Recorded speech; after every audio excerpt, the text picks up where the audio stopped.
Hello friends, welcome to my channel Abdul Educare.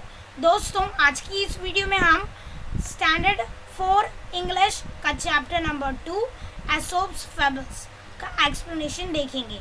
तो दोस्तों, अभी तक आपने मेरे इस चैनल अब्दुल एडुकेयर को सब्सक्राइब नहीं किया है तो प्लीज़ सब्सक्राइब कर लीजिए और बेल आइकॉन भी प्रेस कर दीजिए ताकि हमारे ऐसे ही लेटेस्ट वीडियो के अपडेट्स आप तक पहुंच सके। तो दोस्तों, हमारा सेकंड चैनल भी है जिसका नाम है अब्दुल एंड रुबीना चैलेंज, जहां हम अपने चैलेंजिंग का वीडियोस लाते रहते हैं और जो हारता है उसे एंड में पनिशमेंट मिलती है।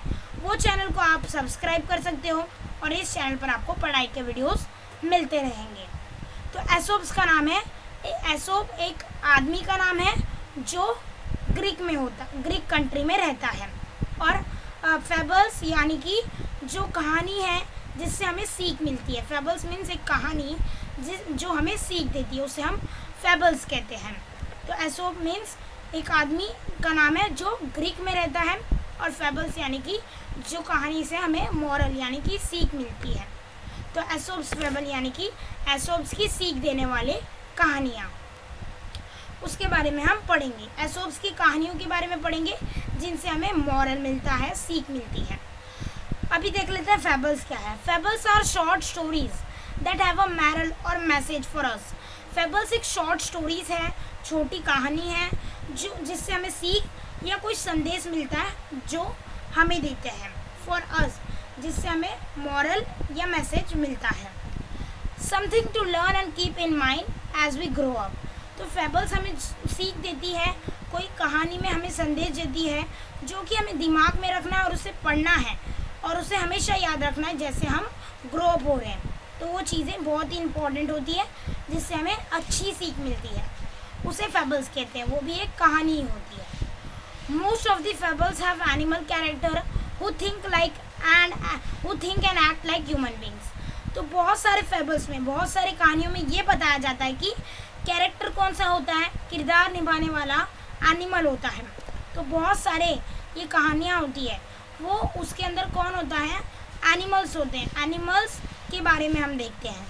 एनिमल्स भी कैसे होते हैं, जो इंसानों जैसा एक्ट करते हैं, इंसानों जैसा बिहेव करते हैं और इंसानों जैसा थिंक करते हैं। वैसे एनिमल्स के बारे में हम देखते हैं फेबल्स में, जो कि हमें सीख भी मिलती है उससे। अभी आगे आते हैं। It is believe that many of the fables were first told by a wise person called Aesop. तो ऐसा माना जाता है कि बहुत सारे फेबल्स, बहुत सारी कहानियाँ जिससे हमें सीख मिलती है, वो पहले किसने बताई थी, वाइज यानी कि एक सच्चा इंसान जिसका नाम है Aesop. Aesop lived 100 of years ago in a country called Greece. तो एसोप अभी तो जिंदा नहीं है, तो 100 साल पहले एसोप जिंदा था। कौन सी कंट्री में रहता था एसोप? ग्रीस में रहता था। अंडरलाइन कर लीजिए, ये आपको एग्जाम में ज़रूर आएगा। तो एसोप 100 साल पहले ग्रीस नाम की कंट्री में रहता था। His stories become so popular that people pass them from one generation to other generation। तो एसोप की जो स्टोरीज थी, जो फेबल्स थे, वो इतने पॉपुलर हो गए कि पीपल एक जनरेशन से दूसरे जनरेशन उसे पास करने लगे। इतने जाने माने हो गए कि हर इंसान को उसका मतलब पता था। Many proverbs and sayings that we use today are based on these fables। तो बहुत सारे कहावतें, बहुत सारे मुहावरे जो हम कहते हैं, यूज़ करते हैं आज के दिन भी, वो इसी स्टोरीज़ पर बेस्ड थी, इसी स्टोरीज़ के रिलेटेड थी। Here's are 2 well-known fables। तो इधर जो 2 फेबल्स दिए गए हैं, 2 स्टोरीज़ के बारे में दिए गए हैं, जिससे आपको पढ़ने के बाद भी सीख मिलेगी और मुझे पढ़ने के बाद भी सीख मिलेगी, जो कि इस चैप्टर में हम डिस्कस करेंगे। और ये एकदम वेल नोन है, एकदम पॉपुलर है। तो चलिए स्टार्ट करते हैं। तो फर्स्ट फेबल है हमारा द स्टेग एंड द पूल। स्टेग यानी कि बारहसिंगा और पूल यानी कि जहाँ पानी होता है, क्लियर वाटर होता है, उसे हम पूल कहते हैं। One day a beautiful stag came to a pool of clear water. तो दोस्तों, स्टेग या पूल यानी कि जहाँ पानी होता है, स्टेग यानी कि बारहसिंगा। तो आज हम किसके बारे में फेबल्स की, हमारी कहानी का नाम क्या है, बारहसिंगा कहाँ आया है, पूल पर। तो one day a beautiful stag came to a pool of clear water. तो एक दिन एक सुंदर सा बारहसिंगा स्टेग वो कहाँ आया, पानी के पास आया, पूल के पास आया, एक क्लियर वाटर के पूल पर, जहाँ एकदम क्लियर वाटर, एकदम साफ पानी है।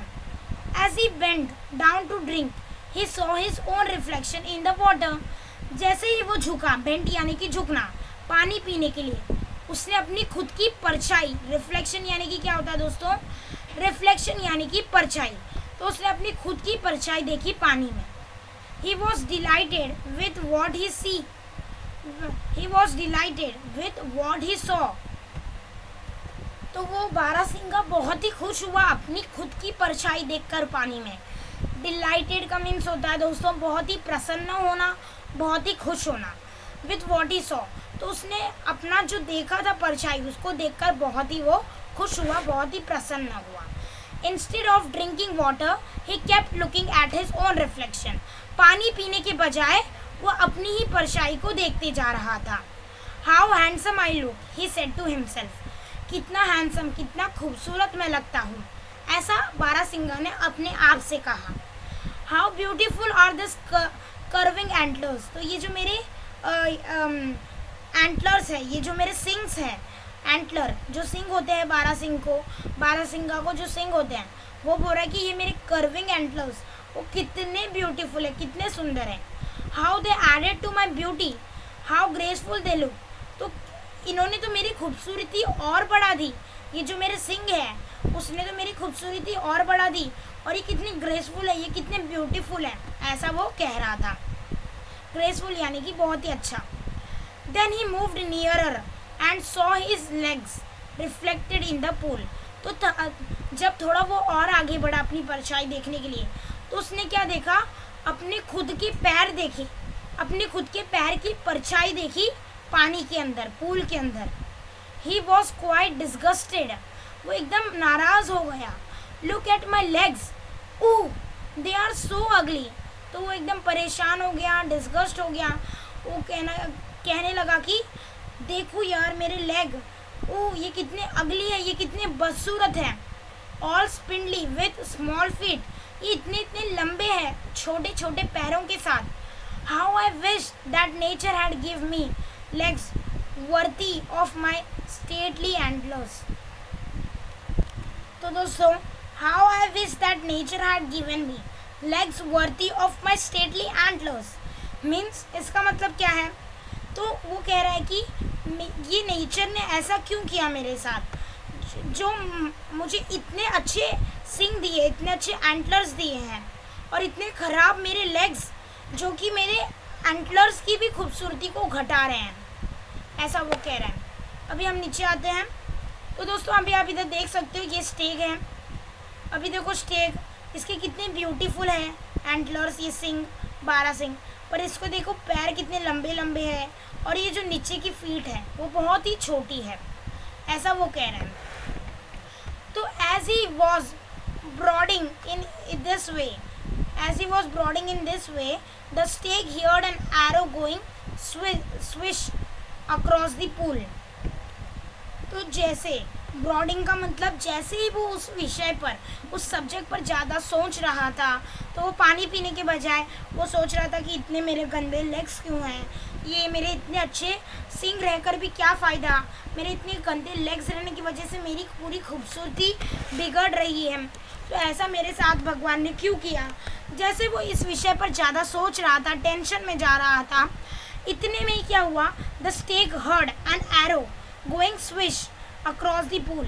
तो उतने में स्टेग जो था, ये बारहसिंगा, ये इसको आवाज़ आई एक एरो की, जो कि जा रही थी अक्रॉस द पूल, मतलब पूल के उस साइड जा रही थी। At the same time he picked up the scent of hunters, तो उतने ही वही समय पर उसको हंटर्स यानी कि जो शिकार करते हैं उसकी खुशबू भी उसे आई, हंटर्स। तो with a quick turn he bounded away, तो उतने में ही एकदम फटक से वो भागने लग गया। His legs carried him swiftly into the ground, फटाफट वो भागने लग गया, एक ही झटके में वो बाउंड हो गया, यानी कि एकदम दौड़ पड़ा। His legs carried him swiftly into the ground, तो उसके लेग्स की वजह से, उसके वो लंबे पैर की वजह से वो एकदम फटक से झटके में ही फॉरेस्ट में चला गया, जंगल में। The hunters were hot on his train but they were no match for his speed. तो जो हंटर्स थे वो एकदम, तो friends the hunter were hot on his trail but they were no match for his speed. तो पर Hunter जो थे एकदम फास्ट उसे पकड़ने की कोशिश कर रहे थे, पर उसके पैर, ये जो स्टेक था बारहसिंगा के पैर बहुत ही बड़े थे, लॉन्ग थे, इसीलिए इसकी वजह से वो एकदम फास्ट भाग गया जंगल में और बारहसिंगा की स्पीड के सामने हंटर्स और जो शिकार करने वाले बारहसिंगा को नहीं पकड़ पाए। Soon the stag left the hunters far behind. तो जो बारहसिंगा था वो एकदम फटाफट भागकर आ गया फॉरेस्ट में और जो हंटर्स थे शिकार करने वाले वो पीछे ही रह गए। Safe and out of the hunters reach the stag slow down. जैसे ही हंटर से वो बच गया, शिकार करने वालों से बच गया, वो आगे भाग गया, तो वो सेफ हो गया था, वो टेंशन से बाहर आ गया था और ख़तरे से भी बाहर आ गया था, तो वो अभी स्लो हो गया। Suddenly without realising it he walked into a thicket. तो सडनली अचानक से वो बिना रियलाइज़ करे वो एक थिकेट में आ गया। थिकेट यानी कि क्या? तो दोस्तों अचानक से बिना उसे समझ में आए, बिना वो जाने वो किधर आ गया? एक थिकेट में, यानी कि एक झाड़ी में आ गया अचानक से। देयर वेर, कौन आया? बारहसिंगा। There were trees with strong branches growing close together. तो उधर बहुत सारे ट्रीज थे और एकदम स्ट्रॉन्ग ब्रांचें, यानी कि स्ट्रॉन्ग टहनियाँ थी, ब्रांचेस थे ग्रोइंग क्लोज टुगेदर। तो वो टहनियाँ कैसे थे? उगे हुए, एक को लगकर एक, टुगेदर्स थे, मीन्स साथ में वो उगे थे। And alas the same antlers of which he was proud, he was so proud got caught into the thick growth। तो दोस्तों फिर बाद में क्या हुआ? एक बुरी बात हो गई स्टेक के साथ। जो एंटलर्स, जो सिंग का वो इतना बोलता था कि मेरे सिंग इतने अच्छे हैं, वो इतना खुशी लेता था अपने सिंगों के बारे में, वही सिंग आज क्या हो गए? वो उस ब्रांचेस में फंस गए, कॉट हो गए, यानी कि पकड़े चले गए, जकड़े चले गए, वो फंस गए स्ट्रिंग। आप इधर देख सकते हो, जिसकी वो इतनी प्रशंसा कर रहा था, इतनी खुशी ले रहा था, वो आज उसे तकलीफ देंगे। The stag try to shake himself free. तो स्टेक अपने आप को हिलाने की कोशिश किया और बाहर निकालने की कोशिश किया, अपने आप को फ्री करने की कोशिश किया। But the more he struggle the more entangled his antlers got in the branches. जैसे ही वो स्ट्रगल करता और कोशिश करता, वैसे ही वो और फंसता जाता। Once again the stake could hear the hunters drawing close and grew afraid। तो दोस्तों वापस से एक बार उसे आवाज़ आई कि हंटलर्स उसके नज़दीक आ रहे हैं और वो ज़्यादा चिंता में होने लगा और उसे डर भी होने लग रहा था। At last with great difficulty he managed to free his antlers and bounded away। और अंत में ही उसने कैसे भी कर एकदम तकलीफ से अपने एंटलर्स को बाहर निकाले और वो फटक से भाग गया और फ्री हो गया। I realize now that my ugly feet saved my life। I was so proud of these handsome antlers, but they would have been the cause of my death। Very often we dislike the very things that we are most useful to us। तो बहुत ही अच्छी सीख दी गई है, ये पूरी सीख है। ये वाला जो लास्ट वाला पैराग्राफ है ना, देखो हमने क्या सीखा था? पहले हमने सीखा था कि फेबल से हमें एक लास्ट में एक सीख मिलती है और मैसेज मिलता है जो कि हमारी पूरी ज़िंदगी भर हमें याद रखना होता है। तो ये जो लास्ट का पैराग्राफ है वो सीख का है। क्या है? मॉरल है। आई रियलाइज नाउ दैट माई अगली फीट सेव माई लाइफ। तो अभी स्टेक या बारहसिंगा कह रहा है कि मैंने रियलाइज़ किया, मैंने ये समझा कि ये मेरे जो बदसूरत पैर है, ये मेरे बदसूरत फीट हैं, वो मेरी लाइफ को बचा लिए। क्योंकि जब शिकार करने वाले मेरे इतने नज़दीक थे तो भी मैं फटाक से भागकर दूसरी जगह आ गया और मैंने अपनी लाइफ बचा ली। तो जो भी चीज़ हमें बदसूरत लगती है वो हमारे लिए अच्छी भी होती है। I was so proud of this handsome antlers, but they would have been the cause of my death. तो अभी ये कह रहा है कि मैं ये एंटलर्स, मैं ये सींगों को देखकर अपने आप से बहुत ही खुश होता था और अपने पैरों को बदसूरत कहता था, पर ये सींग फंसने की वजह से आज मैं मर भी सकता था। इस सींगों की वजह से मेरी मौत भी हो सकती थी। डेथ यानी कि मौत, तो डेथ यानी कि मौत होता है, तो इस सींगों की वजह से मेरी मौत भी हो सकती थी। वेरी ऑफन, अक्सर लोग क्या करते हैं, we dislike the very things that we are most useful to us. तो हम उस चीज़ को ही पसंद नहीं करते, डिसलाइक कर देते हैं जो हमारी ज़्यादा यूज़फुल की, जो ज़्यादा हमारे लिए ज़्यादा यूज़फुल होती है, ज़्यादा अच्छी होती है, ज़्यादा काम वाली होती है। अक्सर उसी चीज़ों को हम डिसलाइक करते हैं। तो ये याद रखना, कभी कोई चीज़ हमारे लाइफ में बुरी नहीं होती, सब हमारी लाइफ में चीज़ अच्छी ही होती है, और कभी किसी चीज़ को बुरा और बदसूरत नहीं कहना। अब हम आगे आते हैं, यही सीख हमें मिलती है फर्स्ट वाले। अब ये सेकंड वाला है जो कि थोड़ा सा छोटा है। तो फ्रेंड्स, जो सेकंड वाली हमारी फैबल है वो है the dog in the manger. Dog यानी कि कुत्ता, मैंगर यानी कि जो एक टाइप का बॉक्स होता है जहां हम अपना कैटल्स यानी कि गाय, भैंस, बैल के लिए चारा रखते हैं। उस बॉक्स को हम मैंजर कहते हैं। कौन से बॉक्स को? A box in which we keep hay for cattle. Hay यानी कि घास, कैटल्स यानी कि सब टाइप के एनिमल्स आ गए। सब टाइप के कौन से आ गए? बैल आ गई, गाय आ गए और भैंस आ गई। तो इस टाइप के लिए मैंगर यानी कि एक बॉक्स होता है।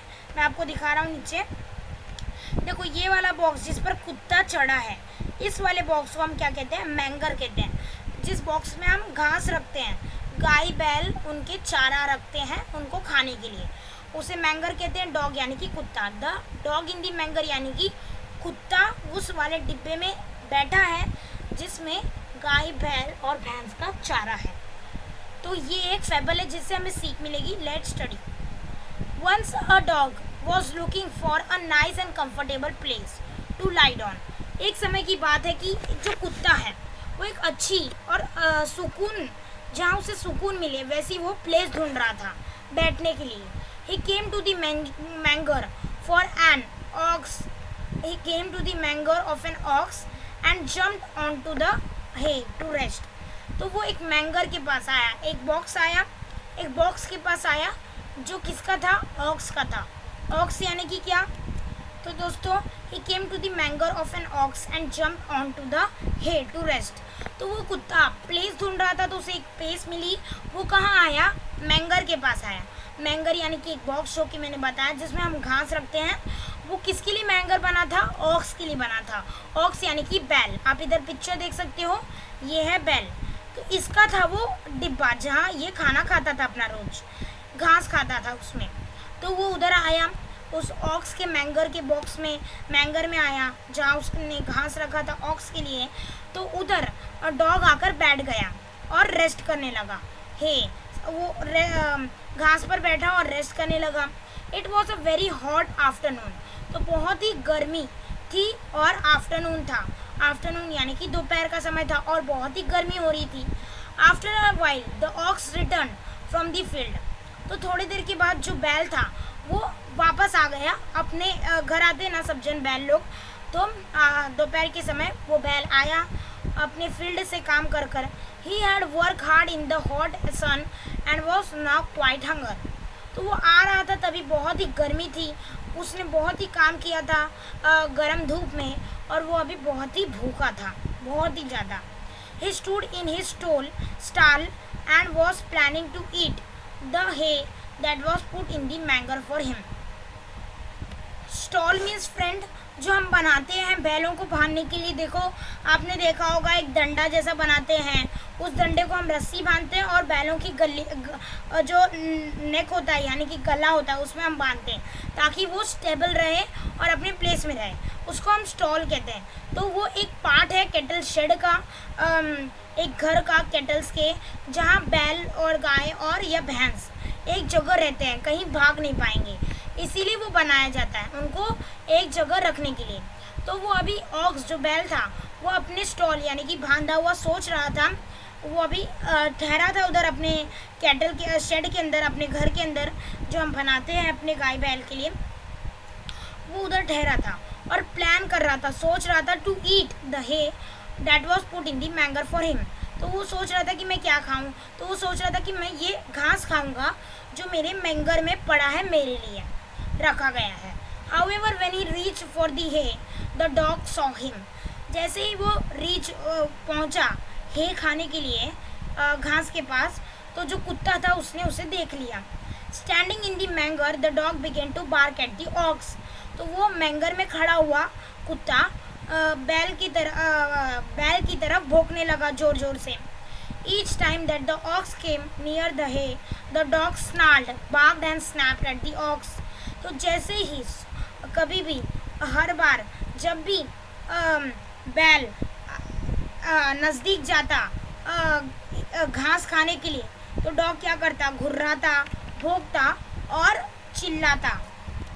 तो दोस्तों जब भी वो ऑक्स अपना हे यानी कि घास खाने जाता, तो हे खाने जाता, तो डॉग क्या करता, कुत्ता उसके ऊपर घुर्राता, भौंकता और एंग्री नॉइस बनाता, एंग्री नॉइस उसके ऊपर करता, मीन्स भौंकना, चिल्लाना और घुर्राना, उसकी तरफ भौंकता था, भाव भाव ऐसे भौंकता था। एट द ऑक्स, ऑक्स यानी कि बैल को वो ऐसा भौंकता था बैल के ऊपर, उसको घास खाने नहीं देता था। He would not allow the ox to eat this hay. तो वो अपने हे को खुद का ही, देखो घास किसका है अभी, बैल का ही है, ऑक्स का ही है, पर कुत्ता जो है उसे वो खाने नहीं दे रहा, उसका चीज़ ही उसे खाने नहीं दे रहा। Oxen are generally peace loving and patient animal. Oxen यानी कि ये जो बैल होते हैं वो एकदम पीस लविंग यानी कि एकदम शांतिपूर्ण होते हैं और एकदम पेशेंस वाले होते हैं, सब्र करने वाले एनिमल होते हैं।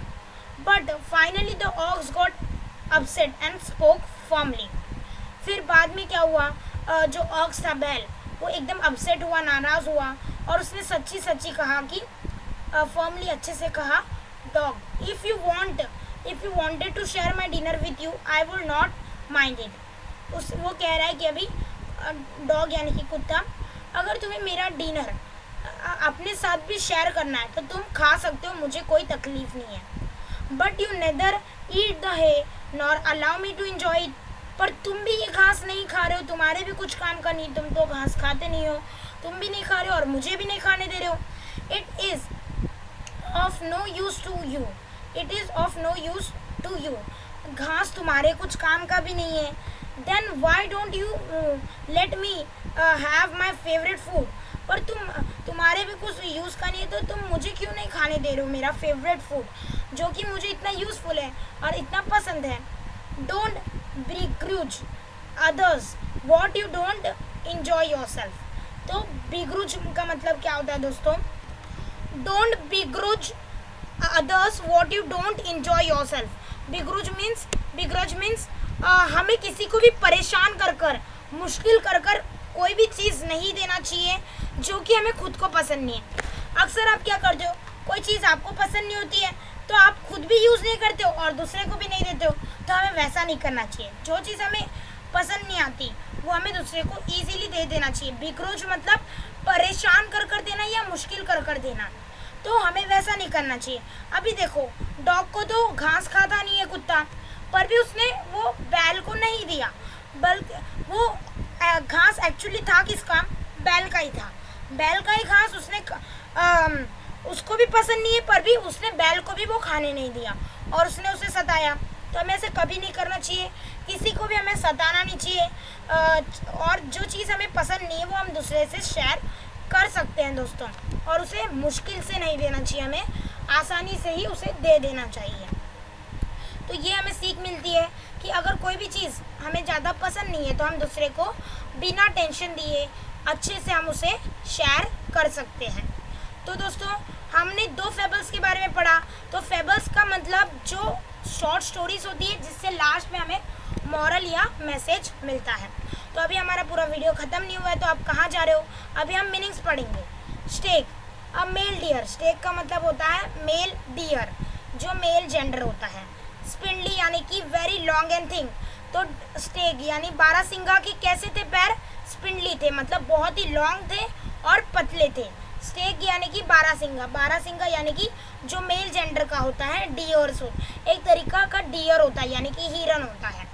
स्टेटली यानी कि ग्रांड, और ब्रॉडली यानी कि think sadly for a long time, तो वो चिंता हो रहा था, वो सोच रहा था कि मेरे ये पैर इतने बुरे क्यों हैं, तो उसके अंदर वो एकदम ब्रॉडली चला गया था। ब्रॉडली यानी कि किसी चीज़ के बारे में अपसेट होके यानी कि परेशान होकर सोचना, बहुत ही लॉन्ग पीरियड ऑफ टाइम, बहुत ही ज़्यादा समय तक चिंता हो करना। Hot on his trail, very close him, about to catch him, तो हंटर्स जो थे यानी कि शिकार करने वाले, जब वो फंस गया था, वो क्या जब उसके एंटलर्स यानी कि सिंग फंस गए थे झाड़ी के अंदर, तो शिकार करने वाले क्या थे, बहुत ही नज़दीक थे हिरन के। अबाउट टू कैच हिम मतलब उसे पकड़ने ही वाले थे, बहुत ही नज़दीक थे। थिकेट यानी कि when many trees, bushes, etc. grow close together, they form a thicket. जब बहुत सारे ट्रीज, बहुत सारे झाड़ी जब एक साथ नज़दीक नज़दीक ग्रो हो जाती है और एकदम झाड़ी बन जाती है घनी वाली, उसे हम थिकेट कहते हैं। मैंगर यानी कि long open box in a cattle shed, cattle eat hay kept for them in the manger. Manger यानी कि ओपन, एक लंबा और बड़ा सा बॉक्स होता है जो कि बैल गाय भैंस जहाँ होती है उनके घरों में होता है, जो हम बनाते हैं अपने आंगन में। और वो उसमें रखा हुआ घास कौन खाता है, बैल खाती है, गाय खाते हैं और भैंस खाते हैं, जो मैंजर में उनके लिए रखा जाता है। हे का मतलब क्या होता है, cut and dried grass used as food for animals. Hay means जो काटा और सूखा किया गया हुआ घास को हम हे कहते हैं, जो कि एनिमल्स अपने फूड खाने के जैसा यूज़ करते हैं। एनिमल अपना फूड उसे कहते हैं, एनिमल का फूड होता है हे, जो वो खाते हैं। स्टॉल का मतलब होता है पार्ट ऑफ कैटल शेड और स्टेबल, तो जो हम अपने आंगन में जिधर हम ऑक्स बैल या गाय को बांधते हैं, उधर उनको बांधा रखने के लिए वो हम स्टॉल बनाते हैं। देखो हम गले में ऐसा रस्सी डालकर बांधते हैं, एक तरीके डंडा होता है उसको बांधते हैं ताकि वो स्टेबल रहे, कहीं जा ना पाए। Generally each animal has one stall for each self. Generally हर एक एनिमल को एक स्टॉल होता है जिससे वो स्टेबल होते हैं और वो कहीं जा नहीं पाते, मीन्स बांध कर होते हैं, वो बांधे हुए होते हैं। बी ग्रूज का मतलब होता है be unwilling to give, be unhappy that someone is getting something, तो हम अनहैप्पी होते हैं, खुश नहीं होते कि इसे ये चीज़ मिल रही है, और हम बिगरूज होते हैं और उसे वो चीज़ नहीं देते। तो अनविलिंग होना, अनहैप्पी होना उसे कुछ चीज़ देने के लिए, उसे हम बिगरूज कहते हैं। मीन्स अभी देखो हम अपने फ्रेंड्स को पेंसिल दे रहे हैं, तो उसमें हम अगर आपको इच्छा नहीं होगी उसे देने की तो आप बिगरूज हो जाओगे, मीन्स अनहैप्पी हो जाओगे कि मैं इसे ये पेंसिल मिल रही है और मेरे से ये पेंसिल जा रही है, मैं इसे क्यों पेंसिल दूँ, ऐसा। तो ये है बिगरूज का मतलब। पर ऐसा आपको कभी नहीं करना है। अगर कोई चीज़ आपके काम में नहीं है, जैसे अभी आपके पास 2 एक्स्ट्रा पेंसिल्स हैं, तो आप एक पेंसिल अपने फ्रेंड्स के साथ शेयर कर सकते हो। फ्रेंड्स इस हेल्प करना, और जो चीज़ हमें ज़रूरत नहीं है और आपके पास ऑलरेडी एक पेंसिल है तो आप दे ही सकते हो, सिंपल सा बात है। तो ये हमें 2 सीख मिली हमें। फर्स्ट था, कोई भी चीज़ को हमें अगली नहीं कहना चाहिए, बदसूरत नहीं कहना चाहिए, वही चीज़ हमें बचा लेगी, और जो चीज़ हमारे ऊपर से अच्छी दिखेगी वो उसमें हमारी जान का खतरा भी हो सकता है, वो हमने सीखा। और सेकंड वाले फेबल्स में हमने सीखा कि कोई भी चीज़ हमारे पास एक्स्ट्रा है, हमें उसे देने के लिए, किसी को भी देने के लिए अनहैप्पी नहीं होना चाहिए, उसे शेयर करना चाहिए। तो होप सो फ्रेंड्स आपको ये चैप्टर एसोप्स फेबल्स अच्छा लगा होगा। तो वीडियो अच्छा लगता है तो वीडियो को लाइक करना, चैनल को सब्सक्राइब करना। Thanks for watching this video. Like share subscribe to my channel Abdul Educare.